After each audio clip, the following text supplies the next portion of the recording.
That night, I woke again to the feeling of someone's presence. Footsteps in the hallway. The door to my room was slightly ajar. A shadow stood there.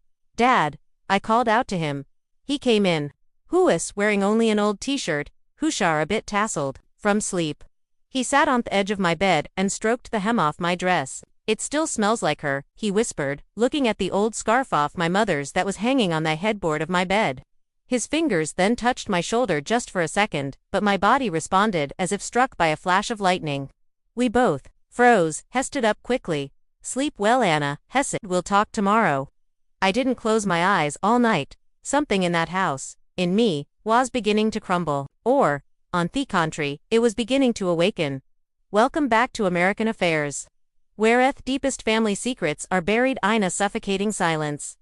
Today's story is a dark, twisting tale of a father and daughter haunted by the ghost of a woman who left them behind, and the forbidden line they are inexorably, terrifyingly drawn to cross. Listener discretion is strongly advised.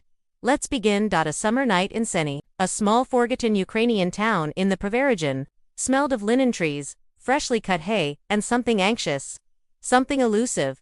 I walked barefoot along the dusty road, carrying my sandals in my hand. After strolling with the girls from the I didn't want to go home right away.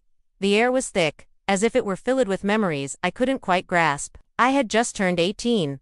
I lived with my father in an old cracking house on the very edge of the picture-perfectly settlement, overlooking vast meadows where the quails would call out to each other in the evenings. I barely remembered my mother. She had a sappered when I was just 5 years old. She didn't die. She didn't just leave a note and go. She just seemed to dissolve. My father spoke very little about it. It seemed as if he himself didn't fully understand what had happened all those years ago. When I entered the house that night, the kitchen lamp was already on. Dad sat at the table in a thin tank top and a pair of old gray sweatpants, pouring him a cup of tea. His face was lit from the side by the single bare bulb showing thawed-up lines of fatigue around his eyes, but also something else, a strange stillness, as if he had been waiting for something or someone. "Had a nice walk, Anya?" he asked gently. I just nodded and sat down across from him. My thinkaton skirt stuck to my legs, damp from the oppressive summer heat. I absent-mindedly ran my hand over my thigh, adjusting the hem, and his gaze. It slid over me quickly, almost imperceptibly, but I caught it. "It's late," he added, sipping his hot tea. I lingered for a moment, then smiled. Luba was just telling us how her new boyfriend tried to get a job at the factory in Kremenchuk, and we just lied about something, not even noticing how the night had fallen. The forced, cheerful conversation quickly faded into a familiar, heavy silence. I went to my room and turned on the small lamp, the old tarnished mirror posite. My bed seemed strange tonight, as if there was something else in their reflection that wasn't actually in the room itself. I looked closer, but I saw nothing unusual, just me, just tired. The next morning, I was awakened by the familiar comforting smell of Friedsniaki and strong black coffee. My father, as he usually did on his day off, was making breakfast. I put on a short, lilac-colored dress, brushed my long dark hair, and left it loose, then went downstairs. His gaze slid over Megan as I entered the kitchen. He quickly looked away, but I noticed how his hand had frozen just for a second above his own coffee cup. "You look lovely today, Anna," he said, his voice her strange phone cal's little horsero, as if he were excusing him for having noticed at all. "Hute," in a shared, profound silence. "A tone point," he remarked. "You go to that old lake more and more often these days." I just shrugged. "It's quieter," I replied. "I can think," he nodded, but for a fleeting moment, a deep, almost unbearable, sadness flickered across his face. That evening, we sat together on the old cracking veranda, and he told me how, Asa, small child, I had been so afraid to sleep all alone in my room, that I would rug my small blanket into his room, would put my favorite doll on the pillow right next to me, and would insist that hold my hand until I fell asleep. He lauded at the memory. It felt warm, almost safe, but at night, I woke up again. Something was wrong. It seemed as if someone was standing in the doorway of my room, a tall, dark figure, almost merging with the deeper darkness of the hallway. I turned my head sharply, but there was no one there, only the quiet, lonely rustle of the wind in the trees outside and the familiar, almost rhythmic creaking of the old floorboards. In the morning, I felt completely, utterly shattered. My face, when I looked at it in the mirror, seemed different. My gazehivi, my lips, a little swollen, as if I had been crying in my sleep. I spent a long time choosing what to wear that day, finally, settling on a plain white tank top and a pair of short gray shorts. They barely covered my thighs, and I felt in that moment so much older than my 18 years. My father seemed to notice this too. He set a cup of hadia before me and lingered for a moment, his presence a heavy weight in the small, quiet kitchen. Our fingers brushed by accident as he set down Theka. He pulled his hand back quickly, but something in his face had become too focused, too intense. I went out into the town later that day, bought myself an ice cream, and sat on a bench by the old, crumbling fountain. That's where Vadim, my childhood friend, the night she disappeared, found me. He was tall, a little sullen, but always caring. "Anya," he said. "You seem like you're from another planet lately. Is everything okay?" I just nodded, trying to hide the almost imperceptible tremble in my hands. "Something just went, let me go," I confessed. "Strange dreams, feelings. Do you want to take a walk tonight?" he asked. "It'll help clear your head." I didn't answer him. Inside, everything was a tangled, chaotic mess. My father's intense, lingering gazes, the strange shadowy figure in my room at night. When I returned home, he was sitting in the kitchen holding an old dusty album. "Do you remember her?" he asked, his finger pointing at a faded photograph. It was my mother. She was wearing a light silk scarf, her dark hair pulled back into a neat bun, her eyes so incredibly sad. "Sometimes," he whispered, his voice a low, rough sound. "You're just like her." I didn't know what to say to that. Something deep inside me tightened. A cold, hard knot, a feeling I couldn't yet name. That night, I woke up again to the distinct, terrifying feeling of someone's presence in my room. The sound of soft, almost inaudible footsteps in the hallway. The sight of my bedroom door now slightly, yet so deliberately ajar. "The shadow, Dad," I called out to him. He came into the room. He was wearing only an old worn t-shirt, his dark hair a bit tousled from a restless sleep. He sat on the very edge of my bed and he stroked the hem of my thin cotton dress. "It still smells like her," he whispered, his gaze now fixed on the old silk scarf off my mother's that was hanging on the headboard of my bed. His fingers then touched my bare shoulder just for a second.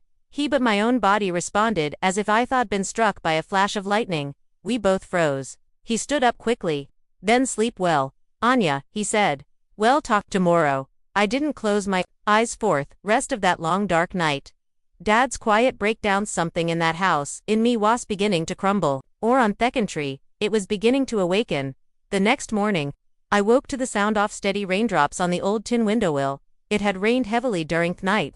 The air was damp, heavy, and it seemed as if everything around me was with the memory of what had happened over the past few days. My dad was already in the kitchen in a gray shirt with the sleeves rolled up, methodically slicing a loaf of dark bread with a long, sharp knife. He entered the kitchen carefully, wearing a simple cotton sundress with an open back. I felt his gaze on me, fleeting, yet not at all indifferent. "It's warm today," he suggested, his voice a little too casual. "Maybe you'll go to the lake." It was as if he wanted me to leave the house. "Yes, probably," I replied, pouring myself a cup of tea. On the way to the lake, I tried desperately to push everything out of my mind. The dark nighttime shadows in my room, his hesitant yet so charged touches, his strange haunting words about my mother. The sun peeked out from behind the clouds then, and the tall green grass sparkled with a million tiny jeweled drops of water. I took off my sandals and walked on the wet soft ground, feeling it spring beneath my bare feet. The old familiar lake greeted me with its still dark water, smelling of silt and something sharp and piney. It on a large fallen log and took off me sundress, left only in a light simple swimsuit. I wanted to feel fresh, cleansed. When I entered the cool dark water, its chill enveloped me as if something invisible, were hugging me. I closed my eyes, and suddenly, I heard a sharp crack in the distance. Someone was in the forest. I turned my head sharply, but I saw only a tall, familiar silhouette in the narrow gap between the ancient towering trees. Dad, but then he was gone. I got out of the water quickly, pulling on my sundress over my damp skin. I walked back to the house at a brisk pace with a strange new mixture of a deep profound fear and an most exhilarating excitement in my. A single terrifying thought flashed through my mind. What if he had been watching me? A profound heavy silence greeted me at the house. I went to the bathroom and took off my wet clothes. The hot water from the shower ran down my body, washing away the traces of the murky pond, but it didn't ease the new almost unbearable tension that now gripped me. I remembered the almost reverent way his fingers had touched my mother's old silk scarf. And how close, how dangerously close he had sat to me on my bed that night. These forbidden moments now surfaced in me memory, as if something kept pushing them in front of me again and again and again. When I came out of the bathroom, my father was in the garden. He was pruning the roses, his movements focused, almost violent, as if he were trying to cut away not just the exhausted branches from the bush, but from his own dark, painful memory as well. I approached him. "Were you at the lake today, Dad?" I asked. He turned around slowly, a look of genuine surprise on his face. "No, why do you ask?" A cold, unwelcome chill ran down my skin. So it hadn't been him. Or was hillying to me. I just muttered something vague and went back inside the house. That evening, we had dinner together again. This time I wore a semi-transparent shirt over my bare body without a bra. I felt uneasy, yet it was as if I were deliberately testing him. Testing myself, testing our new fragile and sovereign dangerous boundaries. He didn't look at me directly, but I could feel his gaze sliding over my body, lingering on my neck, on my knees. "Do you still have your mother's scarf?" he suddenly asked. "Yes," I replied. "What I found in her letters, it's in my room." I'd like to see it again," he said. I stood up silently and brought it to him. He took the soft silk fabric, carefully as if it were a sacred relic, and he breathed in its faint, faded scent. "It still smells like her," he said softly. I just nodded. "You said that day Thatch had just left," I said. "But why are you so sure she didn't want to be found?" He was silent for a very long time. "Because," he said finally, "she knew what was leaving behind, and she knew what she was leaving for you." His eyes met mine then, and I knew he wasn't just talking about the scarf. Something deep inside me trembled. I looked away. "I'll go now," I said, standing up. Het touched my elbow, then, a gentle, almost fatherly touch. But this gesture I knew was so very different, and I felt it. That night I woke up again. Something was pulling me downstairs to the living room.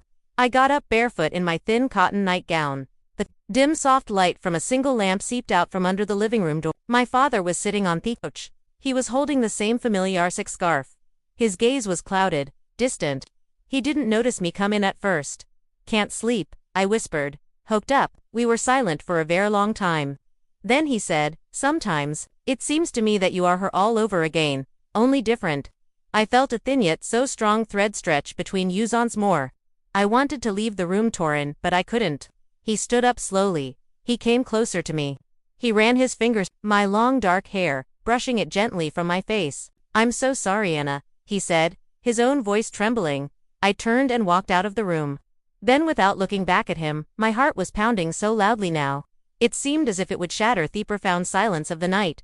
The morning of the 5th day was clear and quiet.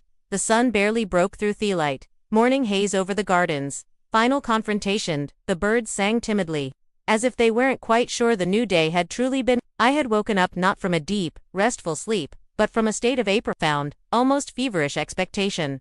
Everything that had so slowly, so carefully built up over these past few days now hung over me like a dense, damp, almost suffocating cloud.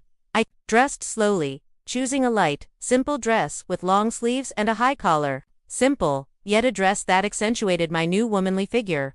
I brushed my hair and left it loose. I wasn't trying to look beautiful. I was just trying to be myself, whoever I was no becoming. In the kitchen, my father was already sitting at the table. His own coffee was growing cold in his cup. He held a newspaper in his hand, but he wasn't reading it. I entered the room, and our eyes met. We both knew in that single shared glance that nothing would ever be forgotten, and that nothing could ever return to how it had been before. "It's warm today," he said as if he were talking about nothing at all. "Yes," I nodded, my own voice a little shaky. "It smells just like that day. The day when Mum left." He flinched as if I just physically struck him. "Anya," his own voice was hoarse. "I don't know how to say this to you. Just say it as it is." He put down the newspaper, then and stood up from his chair. He came over to me. I didn't back away. I just stood there looking straight into his tired, sad eyes. "You want to know who she really was," he skid. "But maybe what matters more is who you are now." "I already feel it," he whispered. He closed his eyes. "I think you've become the very thing I was so afraid to see." I wanted to ask him what but instead I took a single deliberate step closer to him. His own hand, as if of its own accord, settled on my waist, hesitantly, yet without any real fear. And at that single profound moment, I understood. We were both in our own ways completely, utterly trapped. Not by a simple sordid passion, not by a clear definable sin, but by the past, by a long, dark shadow that hadn't ever left our house, but hate instead so slowly, so quietly, so forgiveness, or freedom, completely settled between us. If I am like her, I asked, does that mean that you are the beginning of me? Don't go on, Anna. Please. He stepped back from me then. I can't, he said, his voice a raw whisper. Nother, or you, and me. I asked, can I only ever be her shadow? He didn't answer me. He just left quietly as he always did. And I was alone. I sat down. At the table, my heart still beating, but there was no more anxiety, just a profound, heavy weight. Everything that had so powerfully, so inexorably, pulled us to each other, now felt like a heavy, unbreakable chain, and it grew stronger, heavier, with every passing day. In the evening, I went out into the city again. I wanted to leave. I wanted to run away, to get lost, but me feet, they brought me to the old abandoned mill downtown, the very one where I had found her scarf so long ago. It looked different now, as if it had been waiting for me to return. I went inside, a dusty, cold silence and a soft, almost imperceptible rustle. Inside, in the farthest, darkest corner, I saw something new, a small wooden box, wrapped in an old faded cloth. I unwrapped it, and inside there were letters written by my mother. Some of them were to him, but others were read o' me. One had my name on it. Anya, written in a neat, elegant handwriting with thin lines. Anya, it began, if you were reading this, it means that you already feel what I once felt. It's not your fault, but no, sometimes love is not a light, and the shadow it attracts, it devours, and if you don't get out of it in time, you become it. I stood there clutching the old faded letter in my hand. I couldn't cry, I only trembled. When I got home, my father was already waiting for me. Hested on the ver, and there was a new profound understanding in his eyes and a deep profound fear. Did you find it? He asked. I just nodded. She knew, didn't she, everything? He answered quietly. And she left so that you wouldn't become her. And you, why did you stay? So that it wouldn't happen again. He confessed. But I couldn't. I looked at him then. He was my familiar, a complete stranger, beloved and sovereign, very forbidden. We were silent, and then he said, "Ya have to leave, Anna, now. And you? I have already stayed for too long." He hugged me then for the very last time. His palm ran through my hair. I didn't push him away, but I didn't lean into him either. I just stood there, last final second before the break. An hour later, I got on the bus out of town. Behind me was the house, the garden, everything that would no longer be mine. I didn't know where I was going. I only knew that if I had stayed, I would have become a part of that endless dark circle, a part of the shadow. But I wanted the light. I wanted to forget who I could have become. But the letter, her letter, was still in me bag, and my mother's voice, it echoed in my head. Sometimes, love is a shadow, but if you walk through it, you will find out who you truly